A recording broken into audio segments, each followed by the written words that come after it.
What's going on? It's Jacqueline here. Welcome back to another video. A lot of you have been asking for more budget phone coverage, so $170 less in my bank account, and I'm ready to deliver on that. Here's my review of the Samsung Galaxy A20, the good, the bad, and if you should buy it. Let's do it.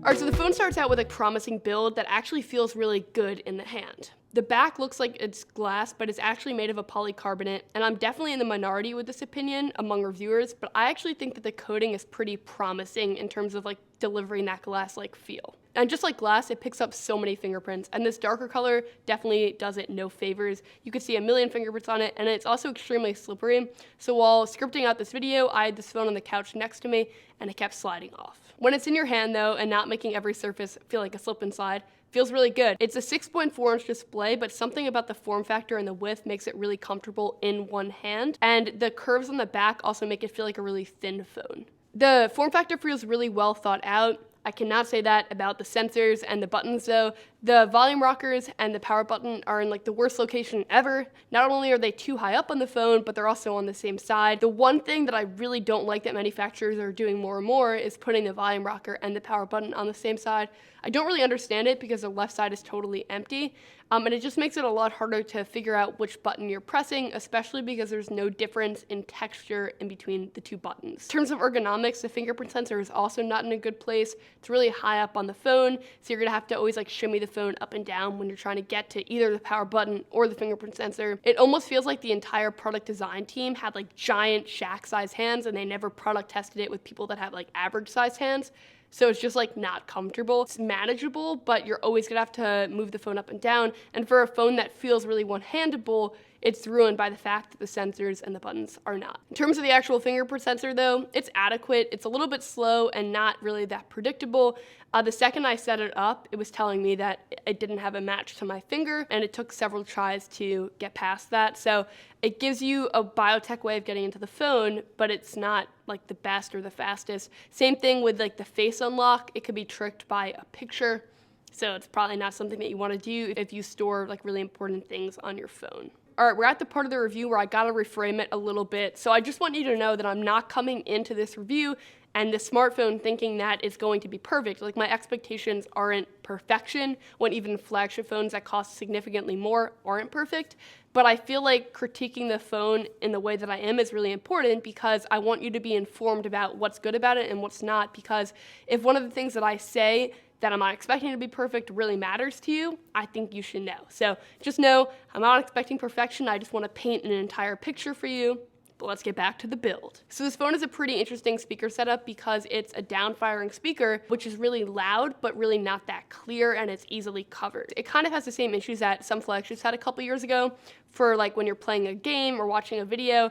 Your hand naturally just covers the speaker, and then the audio sounds a lot lower and much more muffled, and kind of to begin with, the audio is really not that clear. The speaker just kind of adds a little bit of distance to the audio that you're listening to, so when I'm watching a video on YouTube, the sound quality almost makes the video sound like it had bad audio quality, and it makes it a little bit annoying to listen to for an extended period of time. Music sounds fine, and it's not extremely crisp, but you can definitely make out what's going on. If you're kind of bummed about that news, there's an alternative here. It has a headphone jack. Are you shocked?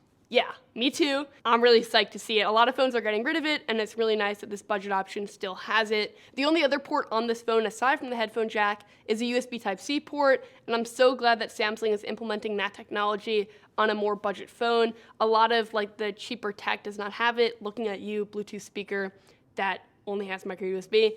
I would love everything just to have universally USB Type-C, so it's really awesome that this phone has USB Type-C. And not only does it have USB Type-C, but it also has 15-watt wired fast charging, which is great and will actually make a difference on your everyday usage with this phone. And it has a 4,000 milliamp hour all-day battery to accompany that. That's also great. So the battery life is pretty good, but the display is definitely the centerpiece of this phone. It's a Super AMOLED display that's not only extremely bright, viewable outdoors for sure, but it also has vibrancy that only Samsung can nail at this price point. The resolution is not amazing, but it's also not extremely low. However, since the screen is 6.4 inches, the PPI is kind of low at 286, so nothing really looks like that sharp. From a reasonable distance away, it actually looks pretty good, but when you're looking at a video or text really close up, you could definitely see that it's not like a crystal clear display. And then there's performance, and the performance is okay. I'm gonna give you a quick spec rundown because I know some of you are gonna want that, but know that I don't really use specs as an indication of how good a phone's gonna be. I rely on like actual real world use. But specs. It has 3 GB of RAM, which is a respectable number, but in practice, I found that apps will crash if I try to do too many things at once. And the processor is a Snapdragon 450 processor clocked at 1.8 gigahertz, which is definitely on the slower side. Everything takes a beat, but that's it. It works, it just takes an extra second. Games do run, but it's best to stick with games that aren't graphically intensive. In terms of other daily things that you'd be doing, it gets the job done for texting, web browsing, and scrolling through social media apps. So this phone provides a lot of the same experience that more expensive phones provide, just a lesser experience. For example, a biotech way of getting into the phone, but it's slower, Super AMOLED display, but it's a lower resolution one, and 3 GB of RAM, but kind of a weak processor. And that theme continues with the cameras. So it has a dual sensor on the back, meaning that you have a regular main lens and then a wide lens, which is so awesome, and I'm super hyped to see that you have that option here.